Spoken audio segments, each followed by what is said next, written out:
Well, good afternoon, ladies and gentlemen, and welcome to this, the latest in RUSI's Adversarial Studies seminar series, in which we seek to examine the ways in which Western militaries will need to adapt to the competitors and challenges they will face in the 21st century.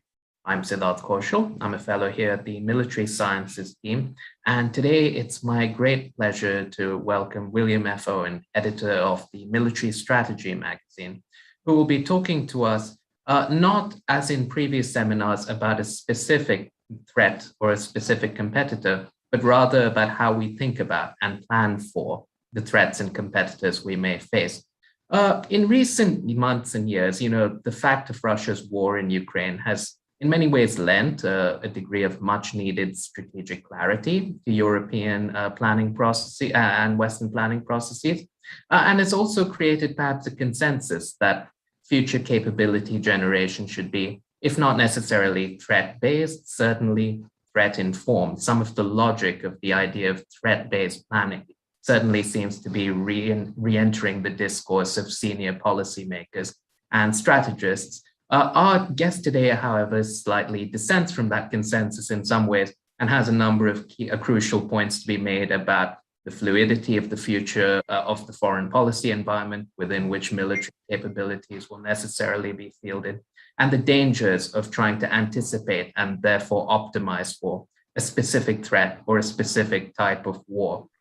William Owen is, as I mentioned, the editor of the Military Strategy magazine.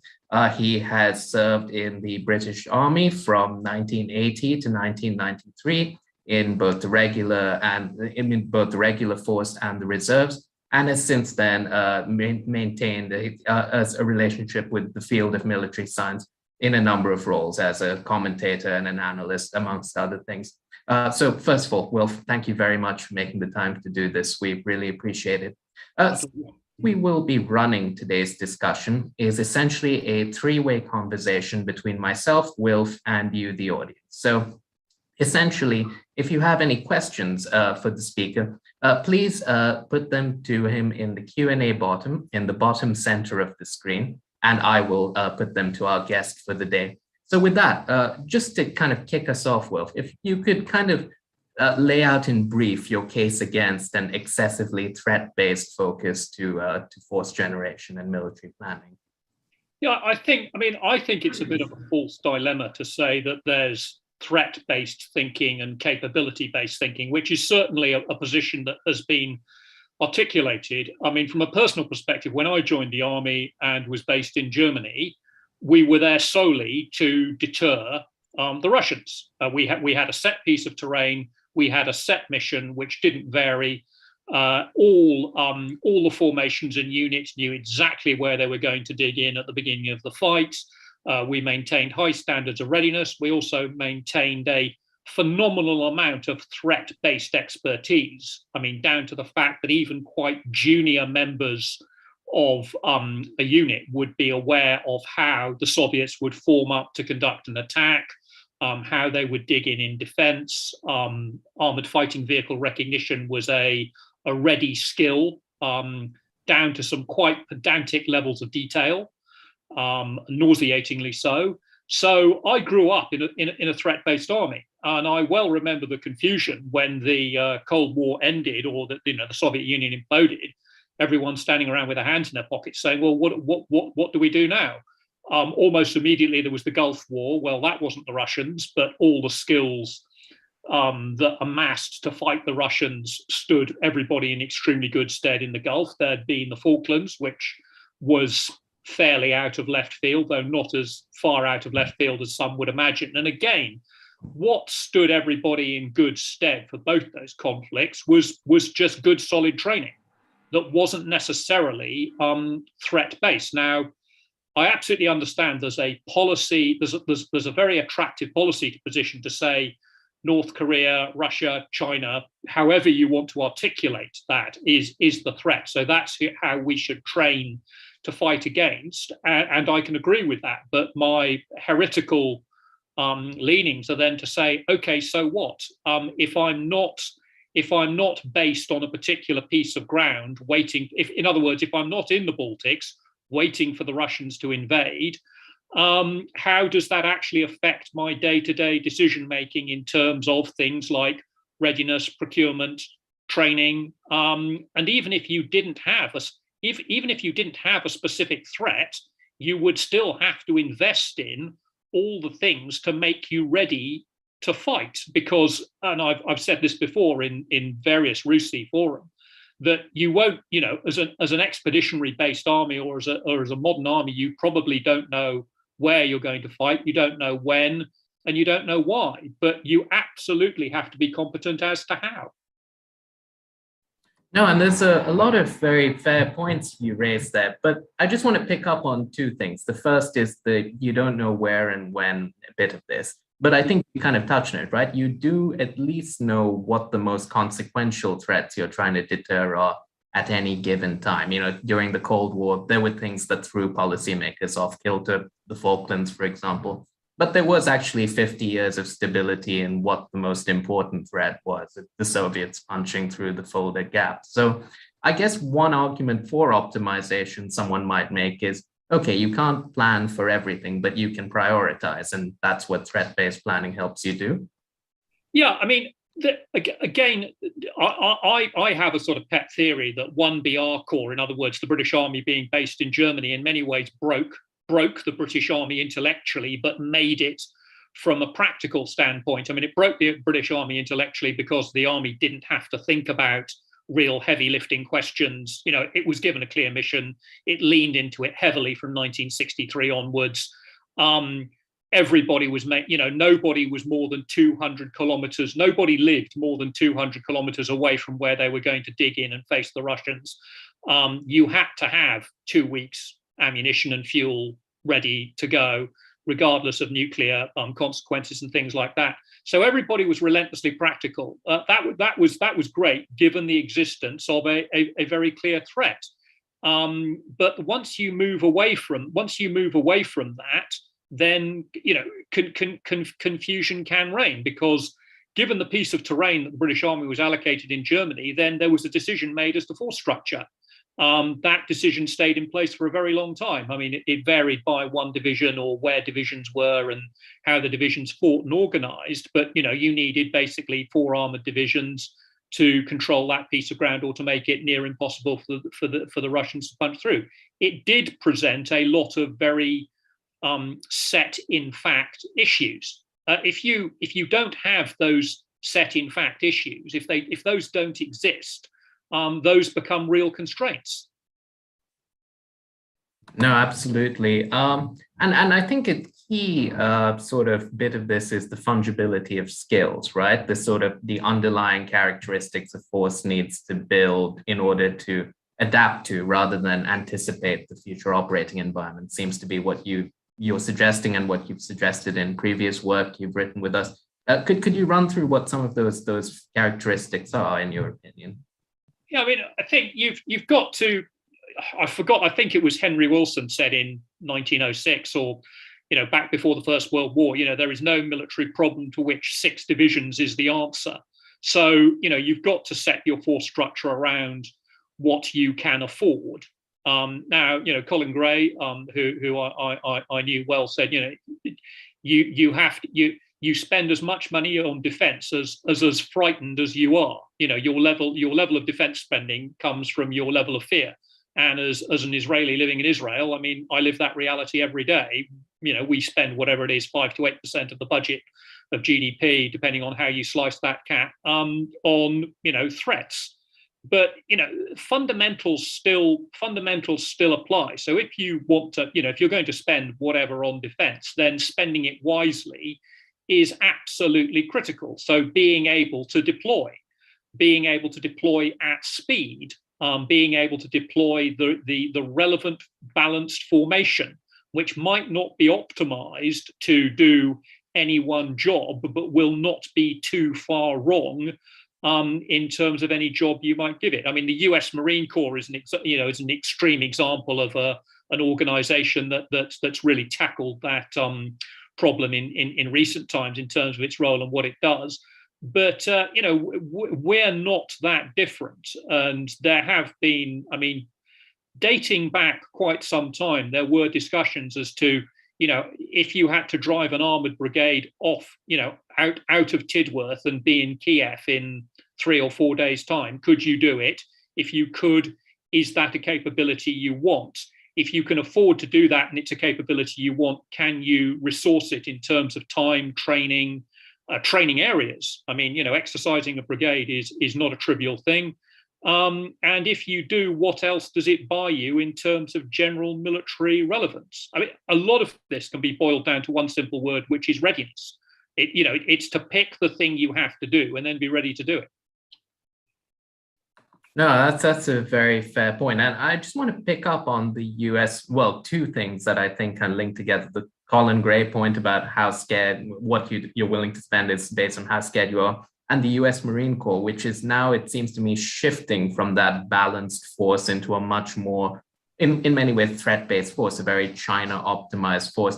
And I just wonder whether the logic of politics, in some ways, people will always want a force to optimized for the thing that scares them most, kind of militates against some of the military priorities you've laid out there. Yeah, I mean, I think there's another false dilemma which I kind of get upset about, well, as much as you can get publicly upset, which is most likely versus most dangerous.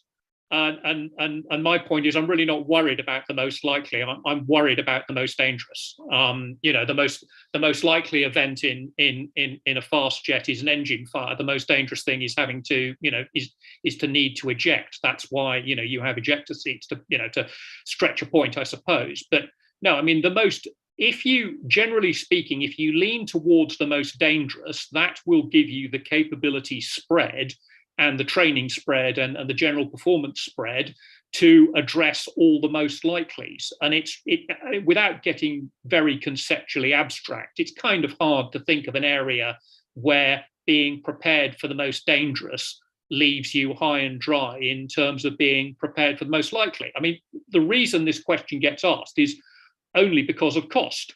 If the most dangerous, being prepared for the most dangerous didn't cost a lot of money, I mean, if readiness didn't cost a lot of money, everybody would be ready all the time, and military science would cease to have this debate. So it's a funding thing, and that comes back to how frightened you are. Now, fair enough, but I just want to push back on that being prepared for the most dangerous always makes you prepared for the most likely. Think of the Cold War, for example. The most dangerous thing was a hot war in Europe. The most likely was a bunch of bushfire wars against the Soviets around the sort of periphery, the Vietnams and the sort of the counter-insurgency type fights. So is that assumption of fungibility, being ready for the high end also gets you ready for everything else, necessarily always valid? I think you've got to be careful here in terms of generalizations, because a lot of this comes down to really technical, practical, military science issues. So yes, I mean, having an army that's training for fighting in southern Germany, is that the same army that's prepared to fight in South Vietnam? Now, that's clearly the starkest of choices. But I mean, again, let's not be fooled by the peculiarities of history and the decisions that men previously made. I think if you have an army that trains to do high-end formation combat, it will always be able to restrain itself, given correct doctrine training and high-quality leaders, which is the most important thing in terms of that kind of activity. And I mean, just an aside here, I mean, in Germany, battalions regularly went from practicing high-end nuclear warfare to walking the streets of Northern Ireland 6 or 4 months later. In fact, when I first joined my battalion, it had just come back from Northern Ireland. So, everyone was busy rigging, was trying to forget the stuff they'd done in Northern Ireland and quickly get up to speed to go out into Germany in the middle of winter. And it wasn't a stretch. I mean, it wasn't something that bent the battalion, as far as I was aware at my very junior level, particularly bent us out of shape. Everyone was very confident of, pulsing between the two. And that was a British Army strength. How that went wrong in later years or didn't, or was overstated or oversimplified is another issue. But I think in terms of training, in terms of budget alone, what costs a lot of money is high-end formation training. That's what costs a lot of money. Low-level training, jungle training, small unit training doesn't cost a lot of money. So again, as a money issue, that's where you have to put the funding into the high level stuff. And that should generally leave you prepared to dial down if required. No, fair enough. So we've let's take a few questions from the audience. We've got one actually kind of related to the key sort of money issue from a member of the audience who's basically, and to summarize the question, it's can we assume sort of a stability or a manageability of budgets, particularly in the UK going forward? And if you can't assume that stability, how do you optimize again? How do you hedge against the risk of perhaps resource constraint going forward? Yeah, I mean, I think there's a fundamental problem with how people view budgeting in defence, which, and I'll just use a simplified example. I think we tend to buy equipment. The UK. I think the UK tends to have equipment programs. They don't tend to have unit and formation programs. I think that was one of the things that scuppered or made it very difficult to get the strike brigade program up in running. The strike brigade was a formation, but it's primarily was imagined as two set pieces of equipment rather than an actual formation capability. So I think it should be possible to, once a formation exists, it should be possible to forecast a budget for what it will take to sustain that formation in terms of readiness and training. I don't know, 3 to 5 years in advance. I mean, maybe I'm being overly optimistic. But then you can say, well, how many formations do we want at that level of readiness and training?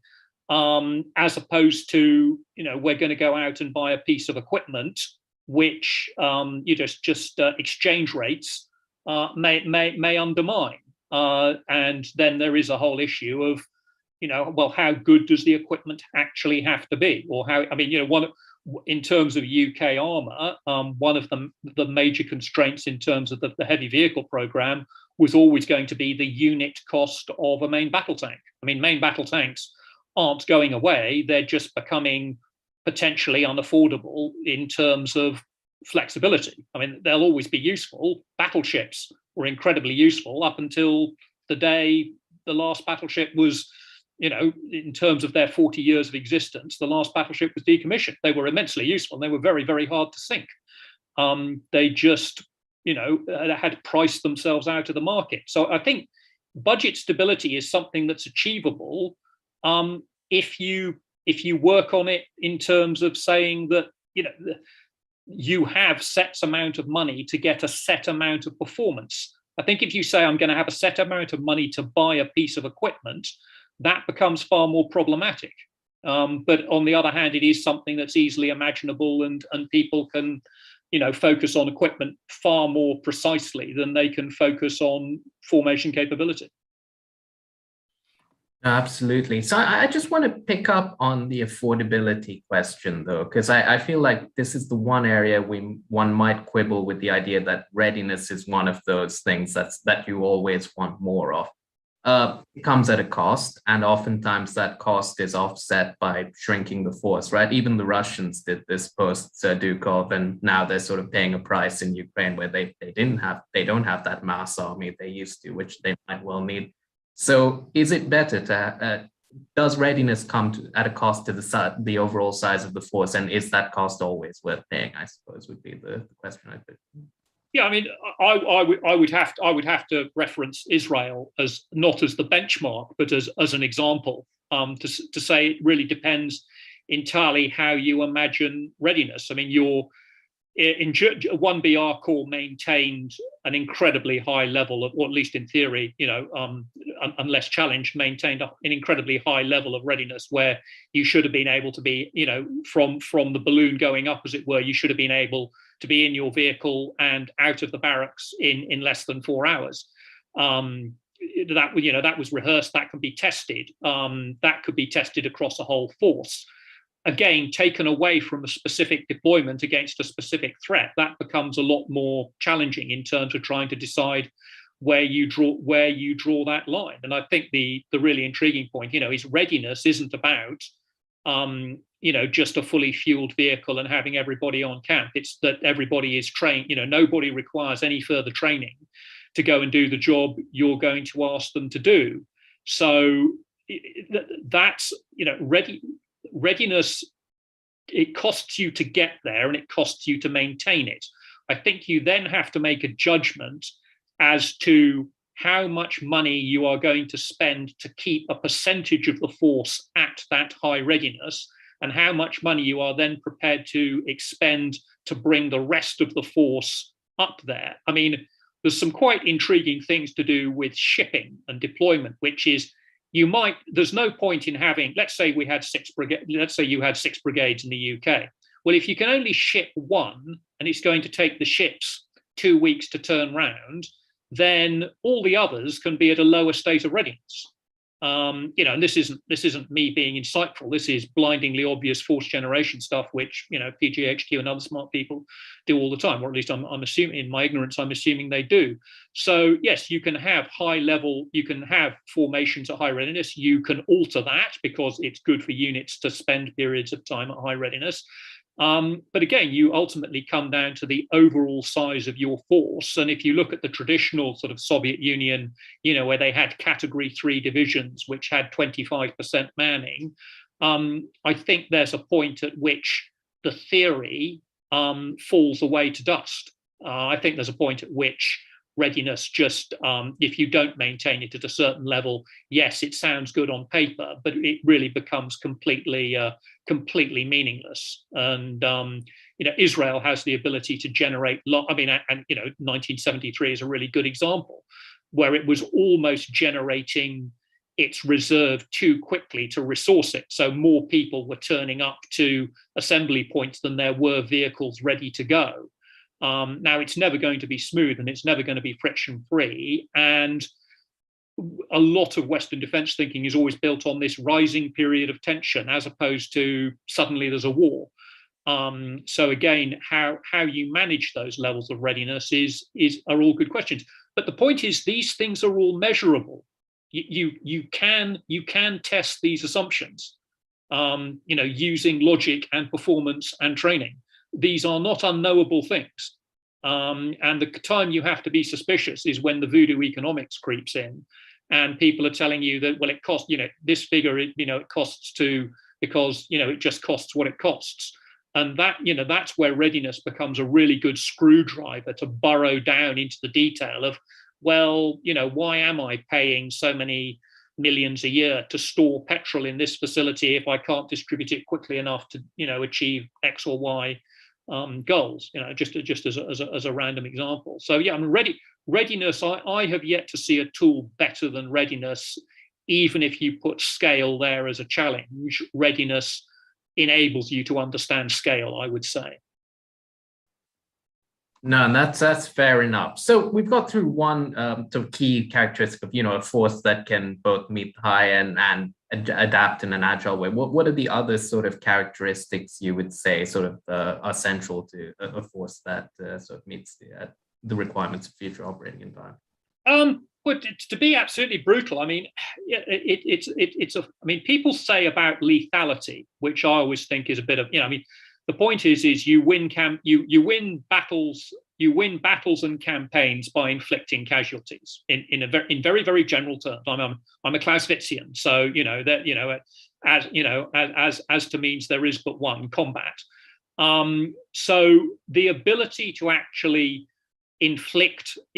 do harm to the opponent and to continue doing harm in a relevant and sustained way is something I don't think the West tends to discuss enough.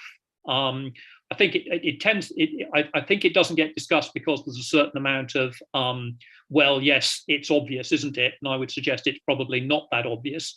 And the second thing is because sooner or later you really have to get down into the nuts and bolts of how you fight wars, and without a specific threat, as indeed, the very subject we're discussing, without a specific threat, without a specific piece of terrain, that does become very abstract and very theoretical, with people very much enjoying studying the problem and not coming up with solutions, and not having those solutions challenged by an informed or positively hostile audience. And when I say positively hostile, the old, murder board, all right, big boy, you've just put a solution up. We're now going to rip it apart, defend your case, which tends not to be how military science is done anymore. So yeah, I think that's definitely a problem in terms of, yes, you have to focus on lethality. Lethality is not an endless. You can't just say lethal. You have to be lethal in respect to something, and then structuring a conversation in a way that generates the relevant insights is something we could do a lot better. No, absolutely. And so kind of following on from that, we have a question from the audience about the legacy of, for example, counterinsurgency in places like Afghanistan and Iraq, and whether the distraction from sort of lethality as a core metric of effectiveness is partially a result of the coin era, or are there other factors you think are at play as well? For example, the technophilia of people who think, of the idea that, warfare will be increasingly digitized, or that you can paralyze an opponent's force through precision. Where do you see that? Where do you see that shift as having been driven by? Well, I'm certainly glad that the audience is thinking about this stuff more carefully than I am in terms of, presenting them. Yeah, these are good questions. So I think, I wouldn't say famously, I controversially wrote a paper for the British Army Review called "Killing Your Way to Control," which was about counterinsurgency and got me no end of hate mail, and some congratulations and some hate mail, and 2 stars using my name.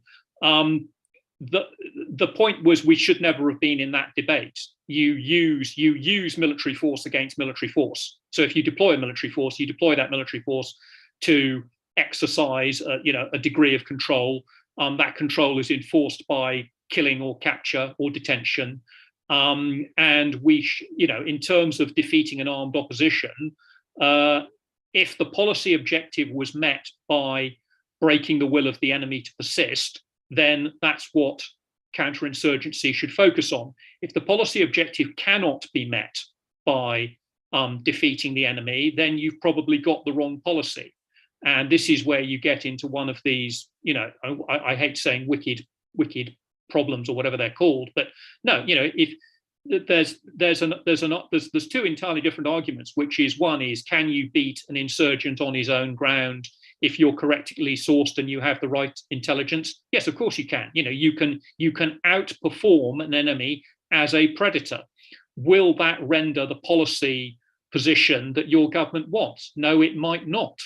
That's what you can go into a piece of jungle or any piece of terrain and hunt the armed opposition into existence. Will that make the local population like you? Probably not. But that question lies above. That's getting into the reasons for war. I think that did bear down in, because people then said, you can't kill your way to success in war, and there's a general perception flowing out of the First World War, the writing of the 1930s, some of the more academic writing in the 1960s, to say that wars aren't about killing. Well, they might not be, and you shouldn't glorify killing, but it is about breaking will. It is about, one of Jim Storr's most insightful comments was, that, it is the use of force to cause the enemy collectively or individually to withdraw from combat. You cannot get away from that. So yes, you do have to focus on, and the technophilia bit is a point very, very well made, because people tend to focus. The amount of writing there is out there in the wider world about tanks, there's very little writing about how to use tanks. People now say combined arms, and they throw, and nobody talks about a better way to write a fire plan. No one talks about a better way to sustain artillery, or better ways to do targeting, because it's all focused on the kit, and very little of the discussion is focused on the application. And the application correctly understood would alter the perception of how that equipment is employed. And ultimately, you do have to land that with the final question, which is this doing the thing I want my army to do, which is to break the will of the opposing armed group? No, that's absolutely right. And you made another sort of, I think, very key point in some work you've written with us about, anticipating the future character of warfare, and in particular, the sort of the operating context and why that may be a bit of a fool's errand. I wonder if you could kind of lay some of that out for the audience's benefit. Well, it could just be that I'm not that smart, so I don't. I have an absolute pathological fear of prediction. I mean, there's two points, which is academically, prediction's dangerous because you end up looking foolish, and that's never good. But I mean, professionally, what if you're wrong? And this is where I've particularly challenged a lot of views on stuff like urban, which is okay. Well, what if if the next war is all going to be urban? What if you're wrong? What happens if we've leaned heavily into urban training to the exclusion of other training, and you're now wrong? And I don't think it is an issue of. I don't think prediction's possible, and I don't think people really do it. I don't think anybody believes in prediction and then leans towards it. The best you can prepare for, you can only understand a weapon system and formation you have available right now, or at least you have enough data available for right now. And everybody in the world is the same. I think truly disruptive technologies are rare. I think they're often overstated. I mean, drones have been part of warfare for a very, very long time. The Americans were doing electronic warfare, were flying electronic reconnaissance missions over North Vietnam in the 1960s using drones, capturing fuse signals, doing all sorts of stuff. The Israelis were using drones in the Bekaa Valley in the 1980s. Drones have been used as a primary point of special operations forces for a very long time indeed. I mean, certainly going back over 30 years. Why drones suddenly then become the issue in Nagorno-Karabakh, where all the weapon systems being used were weapon systems that had almost all been in existence for over 10 years. Again, the need for prediction wasn't there. The need was to understand what was available as the state of the art right now, how to use it and how to employ it correctly to best effect. And this is where looking at the Ukraine is interesting for me in terms of what I do, because in terms of confirming things rather than I've yet to see anything happen in the Ukraine which is a revelation. Most of it tends to be confirmation of things that were strongly thought about or suspected. And a lot of the non-SME writing, which tends to overhype that, does obscure that point. So I mean, yes, it's not a matter of being anti-prediction. I just think it's impossible and we shouldn't be doing it. And even when people claim to be doing it or wanting to do it, they're probably not.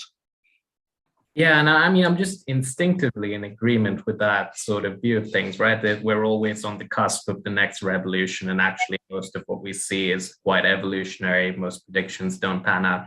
But I suppose if someone were to come back on that position we both hold, it would be, some of the sort of bets people made during, for example, the interwar years on things like aircraft carriers or even to an extent armored warfare were big bets on not necessarily a platform, but a model of warfare that wasn't proven. And actually hedging would have slowed evolution. The navies that pulled ahead in carrier warfare were the ones who almost bet it all on it. The same thing goes for the armies that really adapted armored warfare. So is there an opportunity cost? There's a risk in prediction, which is, you bet on the next radical thing and it never pans out. But is there an opportunity cost to hedging as well? Well, I would always be, the question I would always ask is who made the wrong bet and lost the war because of the wrong bet? I mean, Germany and Japan lost the war despite good and bad bets. I mean, nobody made a wholly correct forecast. Nobody made a wholly wrong forecast. I mean, people forget that Britain was the first army to mechanize in terms of the British Expeditionary Force. And yet was the army that left all their equipment on the beach at Dunkirk. So the fact that 108 German divisions, of which 80 odd were horse-drawn, it wasn't really about betting or predicting, in terms of equipment. And I think occasions where equipment decisions have been shown to be wholly wrong are rare and tend to be notable because of their because they're particularly prominent. I mean, Germany didn't lose the war because it invented the Tiger tank. It wasn't going to win the war with the Tiger tank. The Japanese, the two hardest ships to sink in World War II were Musashi and Yamato, which took more bomb hits and than anything else. Yet these were supposed. I mean, you could make the case these were in theory launched as already obsolete designs. But they needed an awful lot of killing, and they were awfully dangerous before they got killed. So I think there's a lot of an academic hangover from the writing of the 1930s, which there tends to be these things which military historians chew on as fascinating questions because you're having to answer a question in your PhD or your master's, or you're having to present a paper. It probably doesn't bear on modern defense thinking as strongly as you think it does. But because, and soldiers are no different from anybody else, everybody likes stories, and everybody's intrigued by complexity and fascinated by what if. I think there tends to be an overly strong focus on that, which, if you're not careful, can, push you in the wrong direction. No, that's absolutely fair. So just coming to the question of triangulating between different types of challenges and one that's quite close to home for you right now, we have a question from General Hermes, which was how would you characterize the effects of having to, on the one hand, manage things like counterterrorism, and on the other hand, a sort of a quasi-conventional threat from actors like Hezbollah, which have increasingly since 2006 fought, a semi-conventional war against Israel. How has that impacted planning in the IDF, and what lessons might be drawn from it?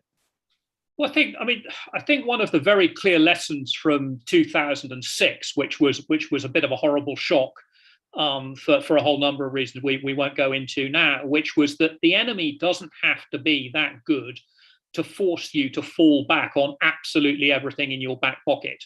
I mean, Hezbollah. I mean, I'm personally no great fan of them for fairly obvious reasons. But they're tough, determined, resourceful, smart guys. I mean, these guys have thought that these guys are trained to fight a threat. They're extremely good at it. They put a lot of money and a lot of effort into it, and you don't dig them out of terrain. And the same goes for Hamas and a whole bunch of and the Iranians. Israel is lucky in that it has a threat, but and again, that's where Israel gets away with it, because that threat allows you to focus precisely on what the problem is. So there's an undeclared war going on with Iran right now in various parts of the world, some of them quite a long way away from Israel. But that is the experience of ongoing operations. And I think one of the things people mistake, and it's a point I've had to make to it's a point I've heard IDF officers make to visiting foreign groups in Israel, is, they say, well, you think we're preparing for a war. We're not. We're fighting it right now.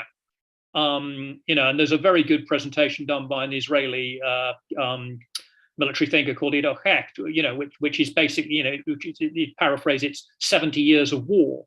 And it's just the pulsing, the lowering, and the heightening of the reason that Israel can be prepared as it is because it is constantly on operations. And people tend to look at 1973 was a 14-day war. Well, no, it wasn't.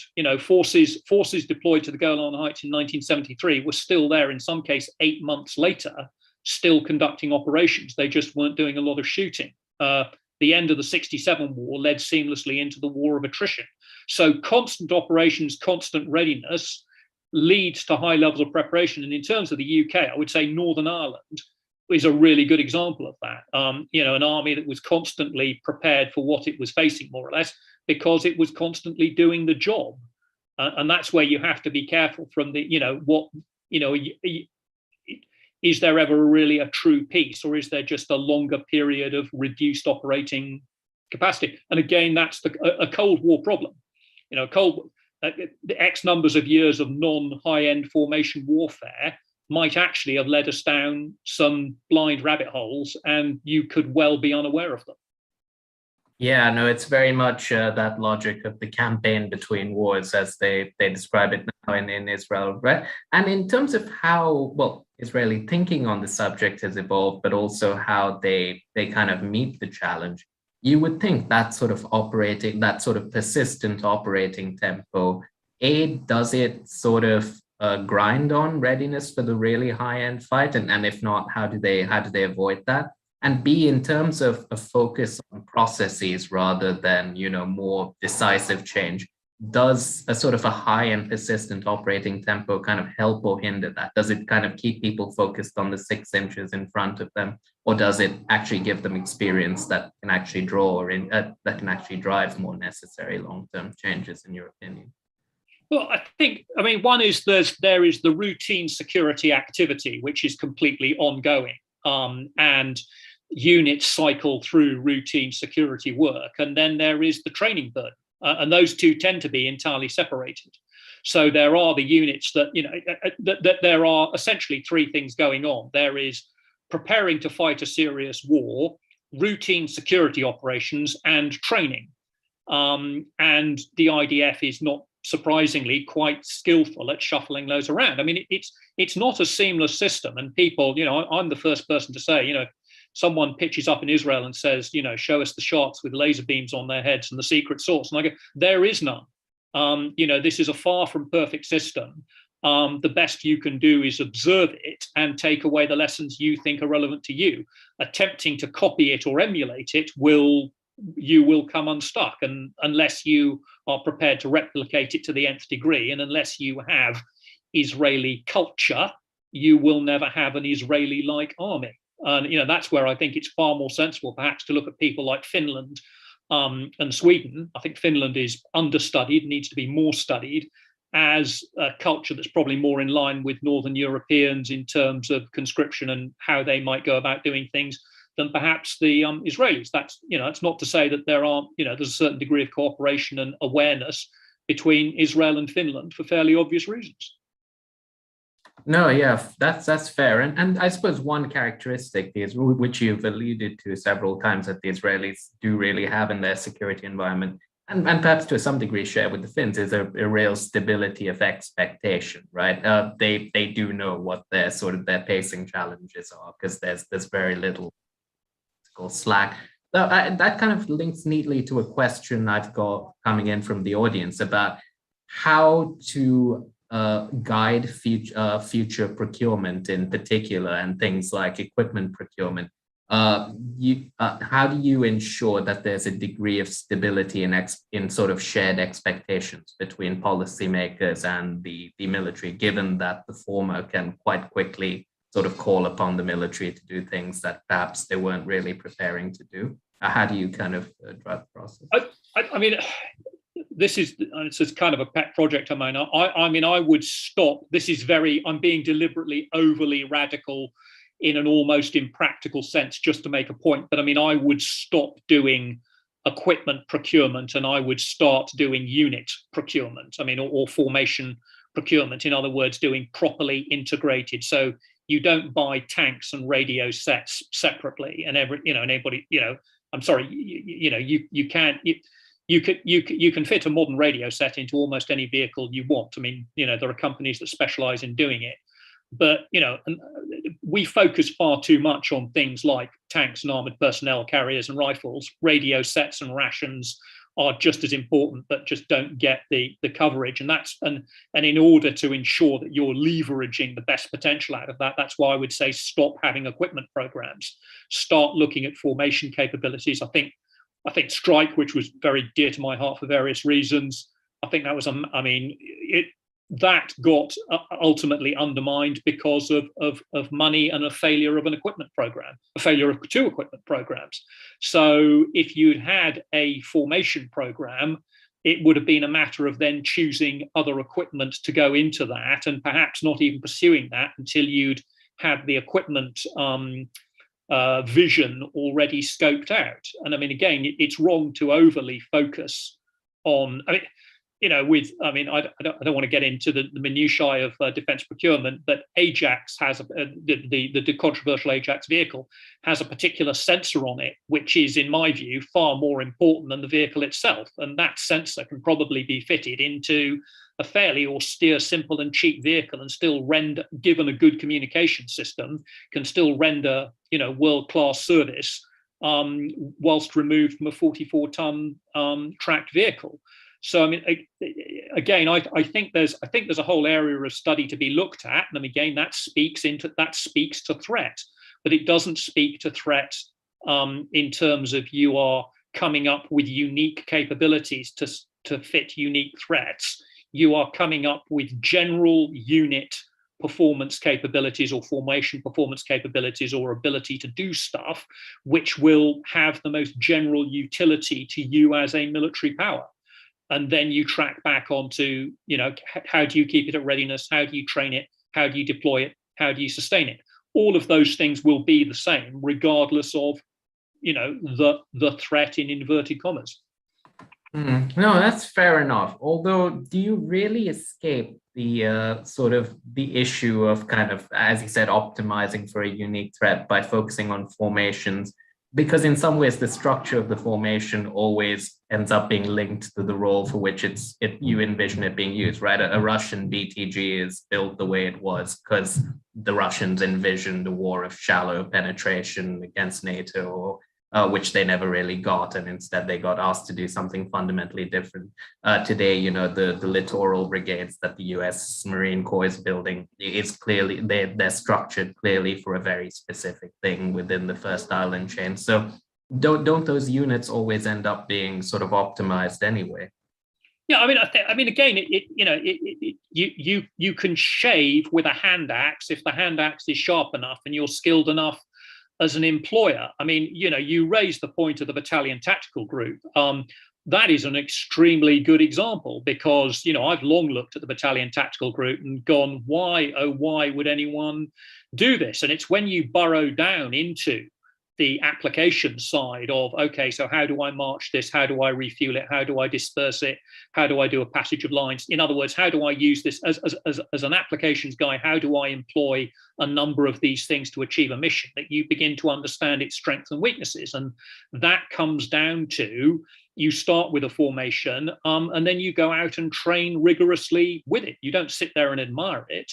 You use it, and the more confident you become in its use and employment. And that's why, again, a figure I've been challenged on, but, that's why I would say is, you want a brigade or any formation or unit to do 90 field days training a year, because within that 90 days, you will tease out a lot of those problems, and your higher ranking formation can give you challenges and things to address to say, okay, well, how would you do this? What if we take this away from you? I mean, again, it's constant use and applications, and it's the creation of real expertise that will solve a lot of the questions you're asked. The audience are asking are excellent, and they should be asked.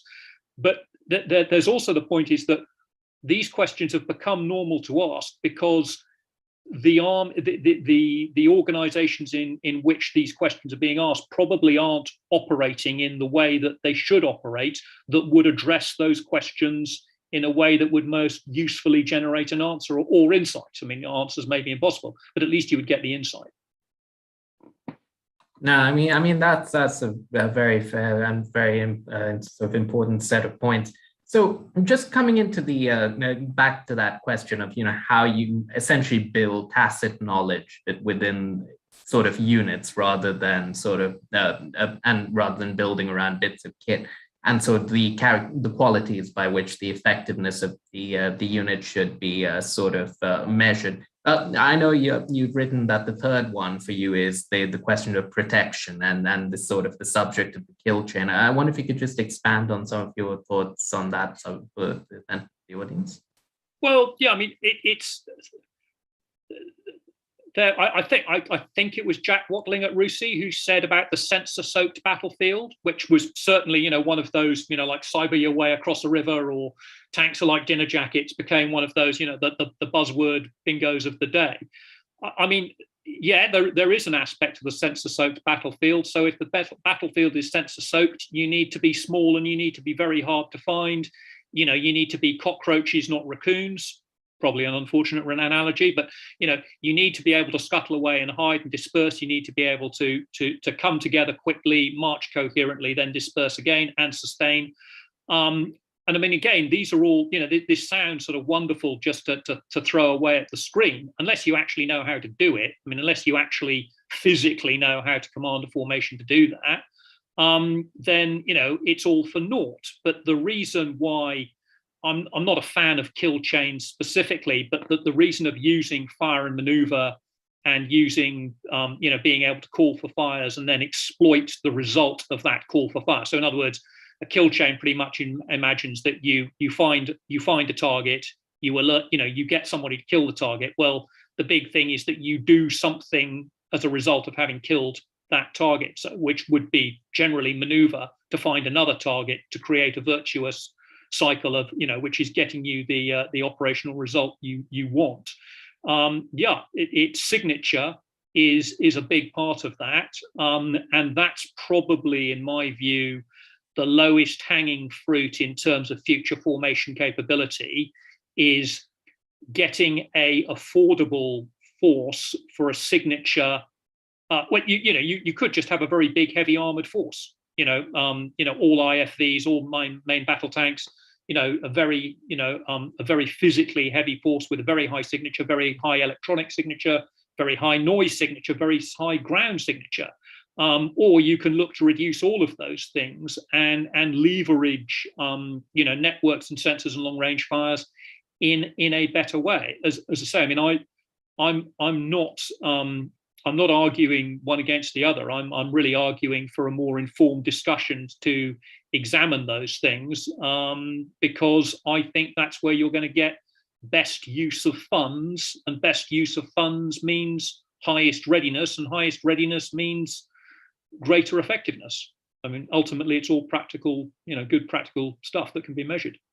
Yeah, no, and it's very much reminiscent of how, tactics had to evolve to the first real firepower revolution in the early 20th century, right? Dispersion, sort of relatively small units like the German stormtroopers. And like you said, that wasn't contradictory to the use of fire. It was very much sort of part of the same symbiotic whole. So we've got a question coming in from somebody who says, based on their experience in the IDF, that the major sort of change they've seen over the last 25 years is the constant communication with the rank and file, and the fact that end users were brought more and more into procurement cycles. And I suppose the gist of the question is that sort of tacit knowledge of the end user critical to building those units in the way you've described? And are we in the West perhaps at a bit of a risk of that our processes are a bit more top down in their nature? I would, if someone's actually served in the IDF, I didn't serve in the IDF, I served in the British Army, I would absolutely defer to their experience. I know for an absolute fact that the IDF makes extensive use of user knowledge. I mean, there are certain places, where they bring crowds of soldiers almost into the factory, certainly into the meeting room, to tell us what's wrong with this, where certain major programs within the IDF's equipment capability are actually managed and handled by the men who actually command or work in the units that, so for instance, a lot of their communications programs within industry are handled by people who are communications officers within the military, which is how they manage to cycle their SIAD program so quickly again and again. They've just issued several thousand dismounted situational awareness control boxes. All of this comes out of guys who've actually done the job. 9 times out of 10, when you look at any piece of Israeli military equipment and you talk to whatever you think is the salesman or the program manager, you will find that they have personal first-hand experience of the thing that they are showing to you or patting or talking about. So yeah, I mean, that's very, it's an inherently Israeli thing. It's certainly not impossible for other people to do. I mean, it really isn't. I mean, you would just have to make a decision to do it. And having made the decision to do it, why would you do otherwise? I mean, it seems logically and simple to do. Why would you do something else? So yeah, I mean, the getting the user involved. The one thing I would just be careful of is what a friend of mine referred to as the bus driver syndrome, which is if you ask a bus driver what bus does he want to drive, he wants to drive a Ferrari, whereas the company wants him to drive a big box that carries as many people as as quickly and reliably as possible. So the user experience has to be tempered with expectation and practicality, but that just comes from talking to enough users at enough levels. So you're not just talking to the tank driver, you're talking to the QM and the formation commander as well, and the S4. So they've all got an input on it, and from that, best practice should grow. It's not foolproof, but it certainly reduces the error. Fair enough. So we've got a question coming on the subject of, accelerating doctrinal development. And, the idea of, as you said, constant training and use, which you've alluded to being, one major factor. Are there any other factors you can think of that might sort of accelerate the pace at which insights can be generated by a force? Well, I mean, the simple way of getting insights is wargaming, but wargaming, in my view, and I mean, again, this is something I've written about and spoken about in various seminars and forums, is I think wargaming's got a few problems at the moment. I think it's become removed from the practitioner. It's become it's become a sort of subject of inquiry all by itself. It's become a science. Nothing wrong with that, but you can do fairly simple things in war games that are true war games, that are truly adversarial, which are truly about the use of force, which require people to make decisions that have consequences, which are executed in real time.